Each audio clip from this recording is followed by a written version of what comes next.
Today we are going to look at Henry Cejudo's fall from grace from being a two-division champion to this. Begging the ref to stop the fight and continuing a now 3-fight losing streak. Yeah, I swear Henry Cejudo's biggest mistake was retiring. The other night, Song Yadong and Henry Cejudo, they faced off in their fight night main event. An event I was actually pretty excited for, a fight I was excited for. And it ended very disappointingly with Henry Cejudo in the third round at the end of it getting eye poked, and it was a weird situation. Song Yadong clearly extending his fingers, getting caught right into Henry Cejudo's eye, and I want to talk about this specific eye poke and if Henry Cejudo quit, in my opinion, on that in a second. And he gets eye poked, and at this point, the referee takes the time, and I think this is one of the first times in UFC history that we've seen a fighter take all 5 minutes, which I've seen some people give shit to Henry Cejudo about. Like, why would you take all 5 minutes, guys? But I'm going to be honest, like, if you get fouled in a fight, I don't blame somebody for taking advantage of the situation, seeing that it's not their fault, and especially in a situation when Henry Cejudo could not see. Like, I understand him saying, hey, let me get my time right, let me at least be able to see as much as possible to continue. And we're seeing in the end of the third round, Henry Cejudo not look as good as he did in the first 3 rounds, or before the eye poke at least. And the round ends, and Henry Cejudo immediately goes to his corner saying, look, he can't see, and making a big deal out of it, which at this point, like, when fighters do this, I find that this is them trying to get their corner to stop the fight, or the referee. Fighters obviously aren't going to want to say, oh yeah, please, let's stop the fight, I can't see. In my opinion, I think this is Cejudo hinting very heavily at his corner, saying, can you please stop this? Can you throw in the towel? And yeah, poor Cejudo, because his corner was not getting the hint. They were just like, go out there, you'll be fine. And Cejudo tells the referee eventually and says, look, that he cannot see, and leaves it like that. And the referee brings in the physician. And because the 4th round had started, they went to the judges' scorecards, and Song Yadong won in a controversial way. And now Henry Cejudo was getting clowned all over the internet. This is now his 3rd loss in a row. And what a fall from grace, because like I said, at one point, this guy was a double champion, guys. Like, people forget that this guy was the flyweight and bantamweight champion at the same time. I know, because of how goofy this guy is, and he can act like an idiot. People forget how good he was. I mean, honestly, he definitely had some potential, and he retired early, which is crazy to me, and it is just aging so bad every day, because the fact that this guy gave up like 3 years of his prime just to sit back and do this. Because I think you absolutely suck.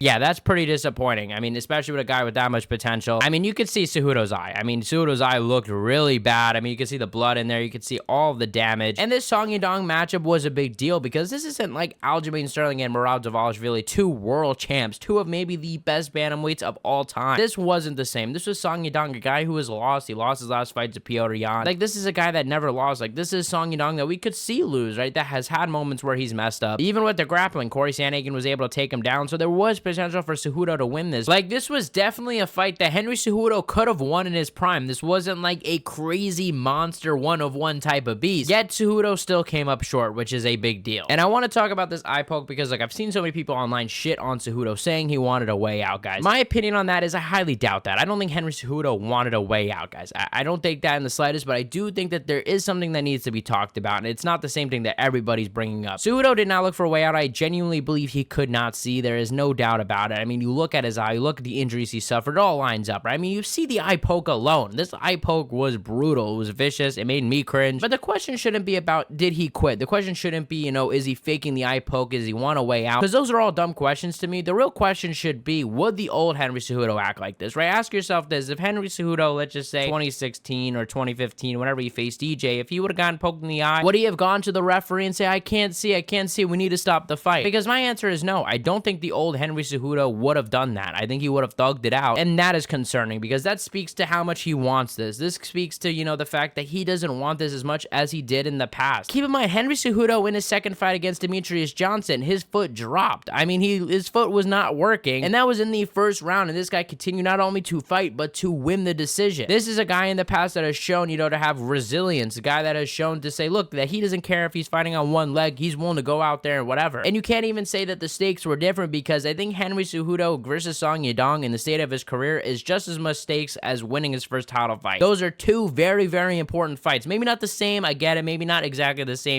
popularity or shine to it, I guess, but still, it is still 2 very important fights that I'm sure he wanted to both win, and one of them he quit, right? And I hate saying quit, because this was an eye poke, it was a nasty eye poke and everything, but he stopped fighting against Song Yadong. He kept going against Demetrius Johnson, and that is something that I think is very important to keep note of. I don't think Henry Cejudo's lying, guys. Come on, like, Henry Cejudo has fought. I mean, just the fact that he's a fighter, you can't really say, oh, these guys are looking for ways out. I mean, it's their job to fight. Like, I'd understand if this was some sort of like brutal ass beating, you know? And to be honest with you guys, I didn't think Henry Cejudo looked all that bad before the eye poke, guys. Like, I thought that he won the second round and lost the first and third round. But even that second round, it could have went to Song Yadong. It was a super close fight, and I wanted to see more of this. I was very disappointed to see the eye poke. I thought the fight was really getting good, and I thought the fight was getting really competitive. I doubt that Henry Cejudo was going to win. It seemed like the momentum was heavily on the side of Song Yadong. But I wouldn't be that opposed to a rematch. I know Dana White shut it down. I really wouldn't mind, because I think especially if you're going to book this thing maybe in the next month or so, maybe in a month, have it quick like that. Let's not just waste time. Let's not have a few months pass and let's do a rematch. No, that's stupid. I disagree with that. Let's have the rematch within these next few weeks. You could add a little bump to that UFC 313 pay-per-view. Both guys are in shape. It should be done quick. If not, then I disagree. That's just what I think. That's my opinion, and I'd rather see them face someone else. Henry Cejudo posted that he wants the rematch. He wants it bad, obviously, because, you know, the whole internet's clowning him at this point. I'm sure that he would really want this rematch. But personally, if they're not going to fight each other right away, I want to see Song Yadong face Umar Nurmagomedov. I think that is a perfect matchup. They were in talks to fight last year, and then that fell through. I think the fight is right there, and I would not be surprised if they do that, because also that would be a good win for Umar to, you know, get back right after that Merab loss. I mean, I think the UFC is really trying to push Umar. And for Henry Cejudo, personally, who do I want to see? I would actually like to see a, you know, Jose Aldo, Henry Cejudo matchup. They were supposed to fight in 2020, but I guarantee you they're not going to do that. They're going to have Henry Cejudo fight a undefeated monster or something to take this guy out of the bantamweight division, and we're all going to say rest in peace, Henry Cejudo. Let me know what you guys think in the comment section below. Do you guys think that Henry Cejudo quit? Let me know, guys. You guys are the best fan base in MMA. Hit the subscribe button, like, comment, and share, and I'll see you guys in the next one.